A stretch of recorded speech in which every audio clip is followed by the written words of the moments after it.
আমি যখন ভার্সিটির ফার্স্ট ইয়ারে পড়ি তখন থেকে সাইকুসের পান্থপথ এবং মৌচাক ব্রাঞ্চের আমি সব থেকে জনপ্রিয় টিচারদের একজন।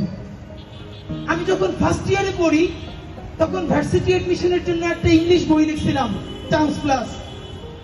5 বছরে রেকর্ড পরিমাণ বিক্রি হয়েছে বইটা। আমি এই ফার্স্ট ইয়ারের একটা ছেলে, এত রেভিনিউ পাইছি, মানে আমার বোন সেই টাকা নিয়ে আমার জন্য ঢাকার আশেপাশে একটা জমি কিনে ফেলছে। এই কথাটা এই জন্য বললাম, এই গণ অভ্যুত্থানের পরে আমার ইনকাম কমে গেছে। আমি একদিন ক্লাস নিলে ইনশাল্লাহ 10,000 টাকার চেয়ে বেশি পাইতাম 5টা ক্লাস। আমি আইএলটিএস এর যে প্রাইভেট ব্যাচ পড়াইতাম, স্পেশাল ব্যাচ শুধু রিডিং এর, সেখান থেকে অনেক বেশি ইনকাম হইতো। আমি গত 10 বছরে বাংলাদেশের অনেক কর্পোরেট প্রতিষ্ঠানে ইংলিশ ল্যাঙ্গুয়েজ ট্রেনিং করাই, ফনেটিক্স এন্ড প্রেজেন্টেশনের ওয়ার্কশপ করাই। বাংলাদেশে এবং বিদেশে হাজার হাজার শিক্ষার্থী আছে আমার, যাদেরকে গত 10 বছর ধরে আমি ট্রেন আপ করাইছি। এই কথাটা এই জন্য বললাম, পয়সা দিয়ে কেনার ক্যাপাসিটি আমার এই জন্য কারণ নাই। আল্লাহর অসীম রহমতে আমার পরিবারকে আল্লাহ ছোট লোক বানান না এবং গরিব বানান না। আমি গরিবটাকে বৈষম্যমূলক অর্থে বলছি না। আল্লাহ রাসূল নিজে পর্যন্ত চরম দারিদ্র থেকে মুক্তি চেয়েছেন। চরম দারিদ্র্যের কারণে মানুষ দুর্নীতি করে। যতটুকু দারিদ্র থাকলে দুর্নীতি করে, আল্লাহ আমার ওই দারিদ্রের মধ্য দিয়ে কোনোদিন নেন নাই। আপনারা দোয়া কইরেন আল্লাহ যেন আমারে ওই পরিমাণ দারিদ্র অথবা দুনিয়ায় আল্লাহ ছাড়া কোনোদিন কারো কাছে মুখাপেক্ষী না করে। আমি যেন হালাল পয়সায় নুন ভাত ডাল ভাত খাইয়া, এই যে আমি খাইলে যেন আমার টিমের সবাইকে নিয়ে একসাথে খাইতে পারি। আপনারা অনেকেই আমার কিছু খাওয়াইতে চান, গত 1 বছর ধরে জানেন। মানুষ কিছু একটা খাওয়াইলে খুশি হয় না? আমি ইদানিং মায়েরা, আমাদের বোনেরা সংসারের পর একটু যদি নতুন সংসার করে, ছোট্ট ছোট্ট জিনিস নিয়ে কেমনে সংসার করে তোলে না, এই ফিলিংটা আমার মধ্যে তৈরি হয়েছে। আমরা ইনকিলাব কালচারাল সেন্টার করছি, 30 লক্ষ টাকার বেশি আমাদের ওখানে খরচ হয়েছে। 10 টাকা 20 টাকা 50 টাকার জিনিস নিয়ে আমাদেরকে যে যা দিতে চায়, জানেন এই টিমের সবাই কেউ কোনোদিন বাড়ি নিয়ে যায় না, সব থেকে ভালো জিনিসটা সেন্টারে নিয়ে আসে।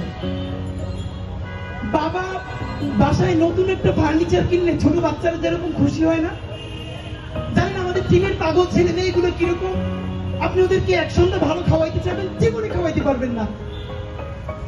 আপনি ওদের জন্য যদি বলেন সেন্টারে খুব ভালো একটা জিনিস কিনে দিবেন, ওরা এত খুশি হয়।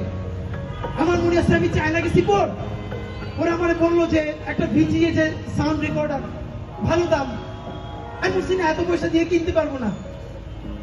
কিন্তু এরপরে আমি ওদের জন্য ম্যানেজ করে কিনে আছি, এটা ওদের কারণ সেন্টারের জন্য। আমি আইনে যখন বের করছি, প্রত্যেকটা বাচ্চা মাস্টার্স পাস করছে। এটা দেখে এমন আনন্দ নিতেছে, মনে হয় যেন 2-3 বাচ্চারা একটা নতুন সাইকেল, একটা নতুন গাড়ি পাইলে যেরকম আনন্দে আপ্লুত হয়, ওরা এরকম করতেছে। সুতরাং আমার জানি এই নির্বাচনে জেতাটা না, নির্বাচনে জেতাটা খুবই আমাদের ছোট একটা কাজ। আল্লাহ চাইলে আমরা নতুন রাজনীতি নির্মাণ করে ফেলবো ইনশাআল্লাহ। আল্লাহ চাইলে 56,000 বর্গ মাইলের প্রতিটি ইঞ্চিতে ইঞ্চিতে আমরা ইনসাফের রাজনীতি কায়েম করব। কেমনে জনগণের পয়সায় জনগণের রাজনীতি নির্মাণ করতে হয়, সেই মডেল আমরা প্রতিষ্ঠা করবো ইনশাআল্লাহ। আমি আমার টিম যদি মরে যায়, বাংলাদেশে আমাদের এই মডেল এমন ভাবে দাঁড়াবে, নতুন কেউ রাজনীতি করতে হইলে এই মডেলের মধ্যে দিয়ে যাওয়া লাগবে। ভাইরা আমার, যদি আমরা কখনো ভুল করি, খেয়াল রাখবেন, অনেকে বলে ভাই আপনারা বিশ্বাস করি নিজের জীবনের চাইতেও বেশি, প্লিজ কোনদিন ডিসঅনেস্ট হই না। আপনাদেরকে আমি একটা কথা বলি, আমার এত বিশ্বাস আপনারা করবেন না। অন্ধভাবে নিজের সন্তানকেও বিশ্বাস করবেন না, অন্ধভাবে নিজের বাবা মা স্ত্রীকেও বিশ্বাস করবেন না। ভাইয়েরা, এক চক্ষু দিয়ে আমাদেরকে বিশ্বাস করবেন, অন্য চক্ষু আমাদেরকে পাহারা দেওয়ার জন্য রাখবেন। আমরা বিশ্বাস করে ধরা খাই, তবুও বিশ্বাস করা ছাড়া তো আমাদের আর কিছু নাই। কিন্তু একটা চোখ খোলা রাখবেন, যেদিনই ভুল করব, কোন বিচ্যুতি মনে হবে, শুধরাই দিবেন, বলবেন ভাই এটা কিন্তু মনে হয় ভুল হচ্ছে।